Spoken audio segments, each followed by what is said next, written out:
പാലക്കാട് നിന്നുള്ള വിവരങ്ങളുമായി ഞങ്ങളുടെ പ്രതിനിധി സച്ചിൻ വള്ളിക്കോട് ചേരുകയാണ്. സച്ചിൻ, നിലവിൽ നമ്മൾ കണ്ടതാണ്, മന്ത്രി നമുക്കൊപ്പം ഉണ്ടായിരുന്നു. നേരത്തെ തന്നെ വിവിധ ജില്ലകളിലെ ഈ സപ്ലൈകോ ഫെയറുകളിലെ ജനത്തിരക്ക് 1500 രൂപ സാധനം വാങ്ങാൻ വന്നവർക്ക് 1000 രൂപ കൊണ്ട് 1000 രൂപയ്ക്ക് 500 രൂപ പോക്കറ്റിൽ തിരികെ കൊണ്ടുപോകാൻ കഴിയുന്ന സാഹചര്യത്തിലേക്കാണ്. അത്രയ്ക്ക് വില കുറഞ്ഞ ഒരു തരത്തിലെ ഒരു വിലക്കുറവിൻ്റെ ഓണം എന്ന തരത്തിൽ തന്നെ പറയാൻ കഴിയുന്നുണ്ട്. എങ്ങനെയാണ് പാലക്കാട്ടെ ഒരു ഓണക്കച്ചവടം പൊടിപൊടിക്കുന്നത്?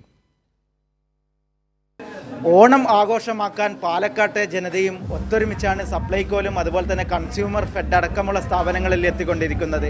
ഈ പാലക്കാടിലുള്ള കൺസ്യൂമർ ഫെഡ് സ്ഥാപനങ്ങളിലൊക്കെ വലിയ രീതിയിലുള്ള തിരക്കാണ് ഇവിടെ അനുഭവപ്പെട്ടുകൊണ്ടിരിക്കുന്നത്. ജില്ലയിൽ കഴിഞ്ഞ 6-ാം തീയതി മുതലാണ് സപ്ലൈകോവും അതുപോലെ തന്നെ കൺസ്യൂമർ ഫെഡിലും ഓണം വിപണന മേള ആരംഭിച്ചത്. നിരവധി സാധനങ്ങളാണ്, 13 ഇനം സാധനങ്ങളാണ് ഇവിടെ സബ്സിഡിയോടുകൂടെ നൽകുന്നത്.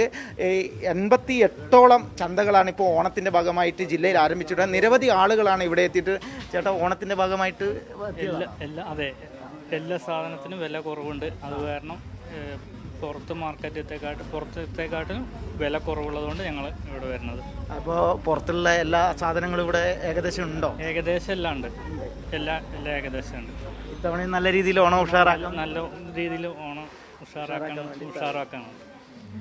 ഇത്തരത്തിൽ സന്തോഷകരമായ കാര്യം തന്നെയാണ് ജനങ്ങളൊക്കെ പങ്കുവെച്ചുകൊണ്ടിരിക്കുന്നത്. കാരണം ഓണത്തിന് സംസ്ഥാന സർക്കാരിൻ്റെ നേതൃത്വത്തിൽ വലിയ രീതിയിലുള്ള ഒരു കരുതലാണ് ഇത്തവണയും ഒരുക്കിയിട്ടുള്ളത്. അതിൻ്റെ ഭാഗമായിട്ട് സംസ്ഥാനത്തെ എല്ലാ സപ്ലൈകോയിലും അതുപോലെ തന്നെ കൺസ്യൂമർ ഫെഡ് സ്ഥാപനങ്ങളിലും വലിയ രീതിയിൽ സബ്സിഡിയോടുകൂടിയാണ് സാധനങ്ങൾ വിതരണം ചെയ്യുന്നത്.